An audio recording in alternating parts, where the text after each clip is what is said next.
Okay, going on the road against a good East Carolina team. They had a big win, overtime win against Memphis on Saturday night. Be our second road game, first conference road game. It's going to be a really good environment, and we're looking forward to playing. Questions?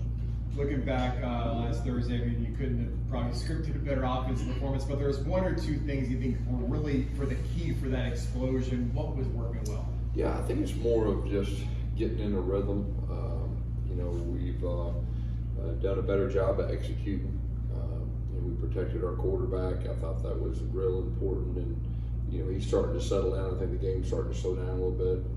Starting to get some timing with our receivers, which I think is real critical, and our offensive line is starting to gel. And I've said it all along, that it takes offensive line's time. We got two new tackles. Our starting tackle from last year moved to guard. And I think that group has stayed healthy, and you can see they've gotten better each week. So I think it's a combination of all that. Put up 70 points. How do you avoid a letdown the following week?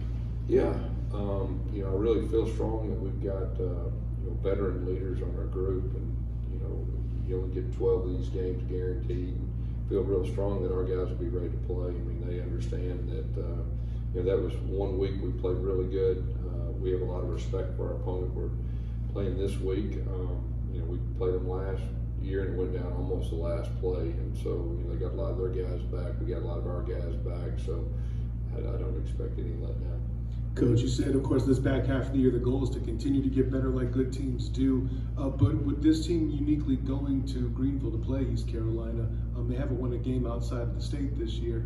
Is that the next improvement you'd be targeting, and how do you prepare for that, right? Yeah. I mean, this is only the second road game we have anyway, so we're going to have to be prepared for the crowd noise and everything that goes with that. And so I think we had a good road test, I think, earlier in the year, and this is a conference road test. It's completely different from that standpoint, but we'll prepare as far as the crowd noise and everything goes with that, but we will need to continue to play good football.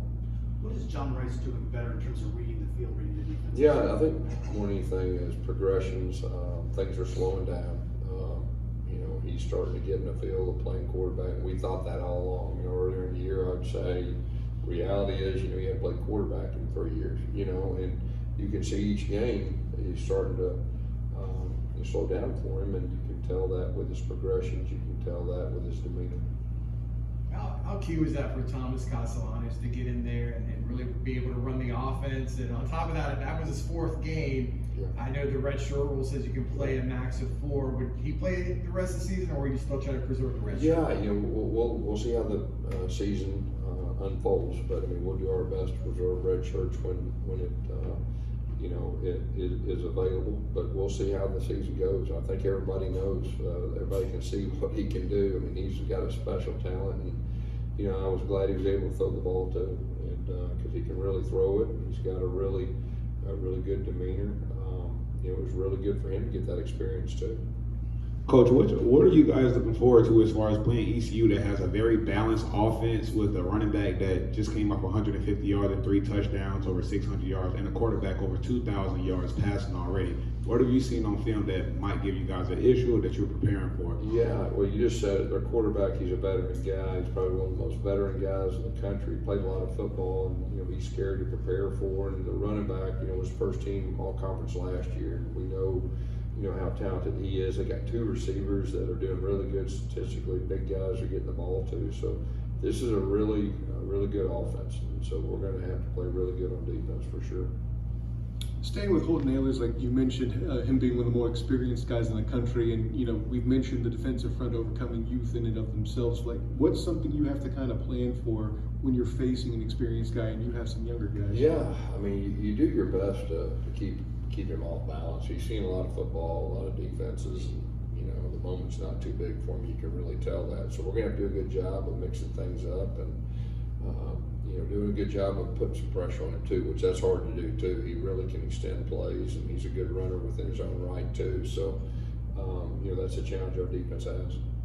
Guys back here, they're obviously coming off a big multi-overtime win, emotional win. In your coaching experience, what's it like when you have to face a team that's coming off such an emotional high the very next week? Yeah, well, they have momentum. you know, that was a huge win, the way that thing unfolded, and they won it at the end. You know, that was, teams have momentum late in the year, the second half of the year. I think that's important. So we know we're going to get their best, and they're a confident team, and they're playing at home. Going back to Thomas Castellanos for a moment, is he the backup quarterback, or is that still Mike? Mikey's our number 2 guy, but we also want to do the same thing with Mikey as far as he'll be ready if called upon. But we're trying our best with both those guys to preserve their 4 games if possible. Both of them do understand that for us to win, we really only have 3 scholarship quarterbacks that are eligible this year. So we'll do whatever we can to win games within that. Try to protect their 4 games also. So we'll see how that unfolds moving forward. How has Timmy McLean been doing on scout team, the other quarterback? Yeah, he's doing really good. Him and Bowman are 2 dynamic guys that are down there giving our defense a good look each week, and that's very important to our defense. Take us through Tylen's run there and how close he came. You wanted to see him score there. Who's there? Oh, on the throw. Yeah, that was Coach Ann's play. Okay, so he's been wanting to call that all year. Yeah, it was close. They actually we thought they would come off the edge really hard, and they bailed 2 guys out, matter of fact. And so it was a little bit different look than we thought. We thought it'd have a chance to be a walk-in, but give them credit. They played it different. Our guys did a solid job executing. What I was proud of is he didn't stick the ball out. A lot of guys would stick the ball out trying to score, and the ball goes out the end zone, and they get the ball at the 20. He didn't do that. And Coach Hans really coached him up really good on that. He's an athlete. You can see he looked like he'd had the ball before. Coach, can you talk about our rushing attack? Last game we had 10 ball carriers, still averaged over 7 yards per carry. It almost looked like it doesn't matter who carried the ball, we were successful. Can you just talk about that? Yeah, I think that's very important too, not just depth at running back, but both our quarterbacks. Our quarterbacks being a runner, I think, opens things up too. And offensively, it's kind of take what the defense gives you mentality, and our guys were able to do that. And so I think that helped us. Coach, back here, with 2 conference wins, both of them pretty dominant victories, now going on the road to their conference game, how important is it to keep that momentum going into this game? Oh yeah, very important. I mean, very important. We knew that this would be a big game when you looked at the schedule when it came out, and being the first road game in conference, that's always very important. And the fact that we had a really close game against these guys last year, and they're a talented team, so we have a lot of respect for them. Javon Baker and Lee Hunter both appear to get a little bit banged up last game. What's your status? Yeah, Javon, I think he could have continued to play. We kept him warmed up just in case, we were leading, so we, feel good about his chances of coming back. We'll see, day to day. And then Lee, I think he's kind of in that same boat day to day, and we'll see as it gets closer to game time, both those guys' status. After Thursday's game, you talked about the quality of play from the younger guys. Could you just expand that now that you looked at the film, what you saw from them late in the game? Yeah, we put our 2s in, at the 10-minute mark of third quarter or something like that, and let those guys play a lot. And, you worry about it getting sloppy football, but our guys didn't. I mean, they hung in there, they played hard.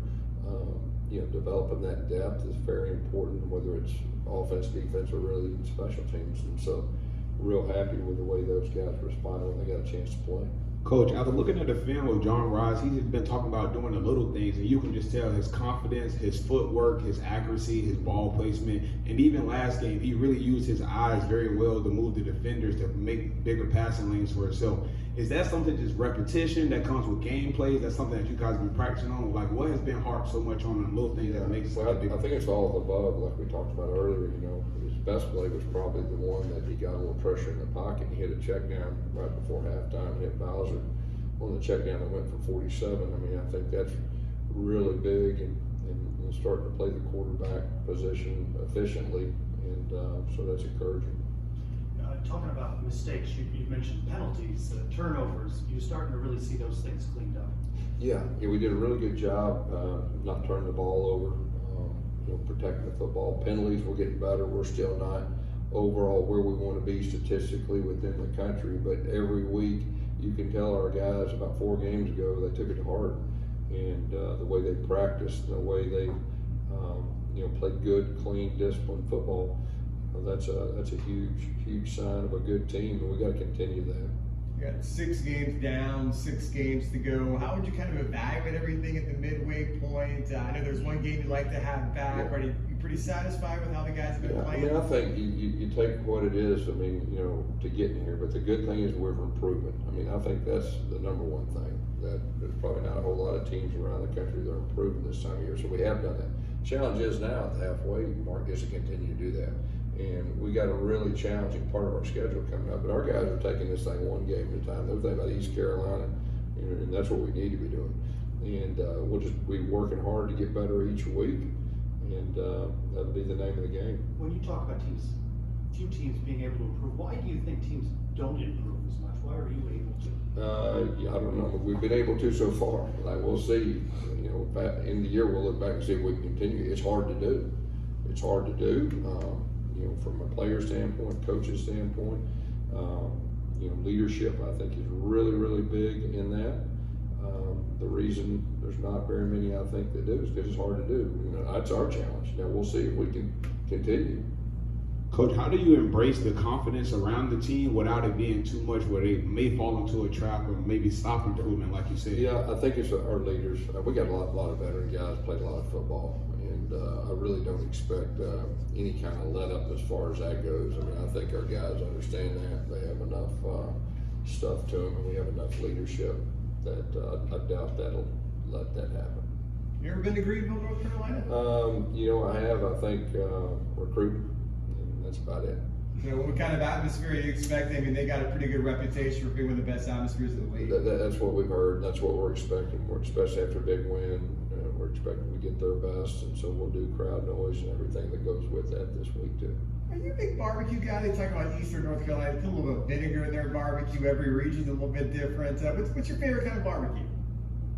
How's that for an ending question for the press Yeah, conference? I didn't know they were known for the barbecue. That's good. I'm not a big barbecue guy. You know, I'll eat some brisket, but I'm not a big barbecue guy. Appreciate it.